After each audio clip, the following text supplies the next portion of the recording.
Thank you for the invitation. It's a great honour to address you. I'm speaking to you here from the city of Donetsk, and in the background now, I can hear the familiar sounds of artillery fire, the blasts from the heroic air defences that are working so hard to keep the people safe, the blasts from incoming, often Western-supplied missiles, alerts from the menace of drones that strike fear into the residents here. Now, we hear those sounds because of the failure of the Minsk Agreements. Those accords should have been the framework that brought peace to the region, an end to aggression and the suffering of the civilian population. It was very hard to sell those accords to the people here. They had to be persuaded to stay within a federated Ukraine with more autonomy, with the rights to speak Russian, for many their mother tongue, with the right to practice their language, their cultures and their traditions without fear. But they accepted it. They believed the guarantees that were offered by France and Germany, along with the Kiev government. But time has proved that they were wrong to do so. We now know that France and Germany had no intention of abiding by Minsk I or Minsk II. We heard this from the horses' mouths themselves. But the failure of Minsk is also your failure. Nations not united, and a council that provides no security. This is how the people on the ground see you when I spoke to them, on which I'll expand later. As we know, before February 2022, there was a road to peace and a road to war. But unfortunately, many of the most powerful nations on the planet chose the latter. They brought war to some of the world's poorest people, and in the most brutal way imaginable. Now, the conflict didn't start in 2022 for the people of Donbass. It started back in 2014, when the Ukrainian government launched airstrikes on its own people in Lugansk, when neo-Nazi militias patrolled and controlled the streets, killing at will and with impunity. The failure of Minsk has real-life consequences, with homes, hospitals and infrastructure destroyed, as thousands lie dead as a result. And all of those deaths could have been avoided. But behind those statistics lie families, people who are loved, people with names like Lyudmila, Natasha, Victoria and Irina, killed in a terror attack in the Kievsky district of Donetsk just a few weeks ago. Ukrainian forces fired weapons, Western-supplied weapons, into a busy marketplace. 27 people were massacred. Old men and old women selling homemade items at the side of the road. Women baking bread. The first thing I saw when I arrived on the scene was a babushka sliced in half, her legs nowhere to be seen. Next to her, an elderly man lay with blood streaming from his head, staining the snow red. I heard the screams as relatives found their loved ones. Walking through the scene, I found a hand here, a foot there, a leg, a face torn off, the stench of death and a community in shock. And these people could have been your grandmothers, your mothers, your fathers, sons or daughters, killed on a Sunday morning, on a bright, clear day, the perfect sky for bombing. Now, of course, I expect the usual platitudes, that Russia is responsible for the killing, that it is the aggressor. Stock answers, superficial, and an insult to the memory of the dead, and an insult to those living under the constant shelling of Western-supplied weapons. Now, the dead don't have a voice, but the living do. And they are not afraid of Vladimir Putin. They're not afraid of Russia, who they see as protecting them from a potential genocide, the same that you're failing to stop in Gaza. They are afraid of you, of the member states sitting around this table, who instead of talking about peace, about security, about an end to conflict, agree more money and more arms to Ukraine to rain down on their communities. And Ukraine constantly appeals to the West, saying it has no ammunition to fight with, that it needs weapons, aircraft, money and military support. Yet despite this, there seems to be a never-ending supply when it comes to attacks on civilians. Schrödinger's ammunition, if you like. Now, we used to speak about indiscriminate firing into residential areas, but in the space of a few weeks, we saw 27 people killed in a marketplace. 28 people killed in a bakery in Lysychansk. 3 people killed outside a busy supermarket next to the busiest thoroughfare in Donetsk, the scene of which me and my team came under fire from.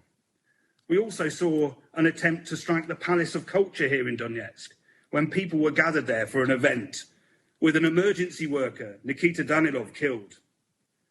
These are deliberate acts of terror designed for maximum casualties and to break the will of the people. But these are not simply Ukrainian acts of terror. They are Western-sponsored war crimes, and they happen here on a daily basis. The arms that you supply are not used against the Russian armed forces. A marketplace is not a military base. A babushka selling homemade jam or homegrown fruit and vegetables is not a soldier. Last September, I attended the scene of attack in which an AGM-88 Harm missile destroyed a home in a poor residential area close to the Kalmius River. It could have been very much worse as a gas pipeline caught fire, the consequences of which are unimaginable. Now, I found the remnants of the missile used in that attack. Now, these are missiles that are usually used to take out air defences or the like. And it was made in the United States with an expiry date of the 31st of March, 1991. Out-of-date stock being rushed to the front line. Now, this was just a week after the exact same missile, the AGM-88 Harm, crashed into a babushka's living room on the 9th floor of an apartment block. She was killed as her daughter and her granddaughter slept in a room next door. Among the blood in the rubble, I saw a children's tiara, dress-up shoes and a colouring book. Now, the impact on children cannot be understated. 230 killed and 846 wounded since the conflict began. I met one of them, 12-year-old Volodya. I attended the scene of an attack on his home in Donetsk. A Western-supplied artillery shell crashed into his bedroom as he slept. There was blood everywhere. His leg was torn off, and doctors battled successfully to save his life. I asked him later in hospital what he wanted. Peace, he said. Children have the same hopes and dreams here as those in every country across the world. But the children of Donetsk are having those hopes shattered, their dreams stolen by NATO, by the West, and the failures of the UN Security Council. Cluster munitions have also now become a familiar sound in these areas. Just days after the US authorized their use, they claimed their first civilian victim, journalist Rostislav Zhuravlev. He was killed as his car was struck, ironically, as he was part of a group of journalists that had been reporting on the use of cluster munitions on civilian areas in Zaporozhye. Condemned by UNESCO and the International Federation of Journalists, who called for an independent probe, his death was celebrated by the National Union of Journalists of Ukraine, who welcomed the demise of a Kremlin propagandist, another war crime unpunished. I attended the home of a babushka, wounded when a cluster munition ploughed into her kitchen as she prepared a meal. The remnants were scattered across the local area, including a children's playground. One eyewitness to the attack said that she had recently moved into the area, believing it was safe. Her previous 4 homes have been destroyed in a Ukrainian attack. Last year, the peace of a Monday morning was shattered by a HIMARS attack in Donetsk city, striking a passenger bus during rush hour, destroying civilian homes. As we heard most recently, the killing of 28 people in a bakery in Lysychansk in the Lugansk Republic in the early afternoon, with scores buried under the rubble, a child and a pregnant woman among the dead. Internationally banned petrol mines litter the streets and continue to maim and wound civilians. Shops display adverts warning people to remain vigilant, and people are advised not to walk on the grass. Drones are now more of a menace as well. 97 were shot down over Donetsk city and Makiivka in just 3 days. And in January alone, 966 drones were taken down over Donetsk, Makiivka and Gorlovka, with 200 attacks prevented. Many are supplied through crowdsourcing platforms such as Fundraiser, who, despite being alerted to the fact that they are used against civilians, continue to facilitate the purchase of these killer drones. One British mercenary with links to intelligence services even boasts about the UAV attacks and is proud to have supplied them. And he has killed Russians directly and indirectly, whilst also threatening to kill Vladimir Putin. Yet he is allowed to move in and out of Britain freely. Much of the community here in Donetsk lives without hot water, with water only supplied on certain days, and constant electricity blackouts, because Ukraine targets the city's infrastructure, power stations, and water supply, all of which constitute war crimes.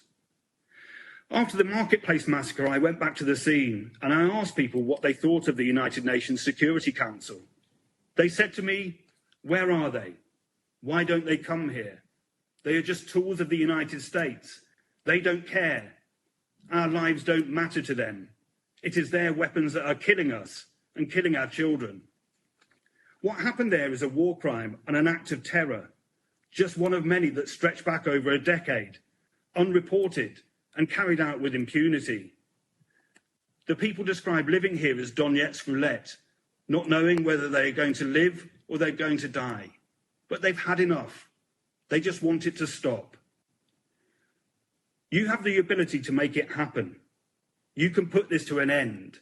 Use the anniversary of Minsk to set out a path to end the conflict, end the cycle of terror, the deaths of thousands upon thousands of people.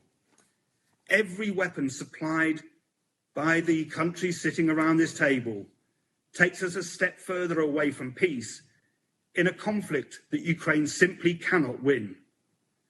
You owe it to Lyudmila, Victoria, Irina, Natasha, Rostislav, Volodya, and the thousands that have been killed here with Western-supplied weapons. Thank you.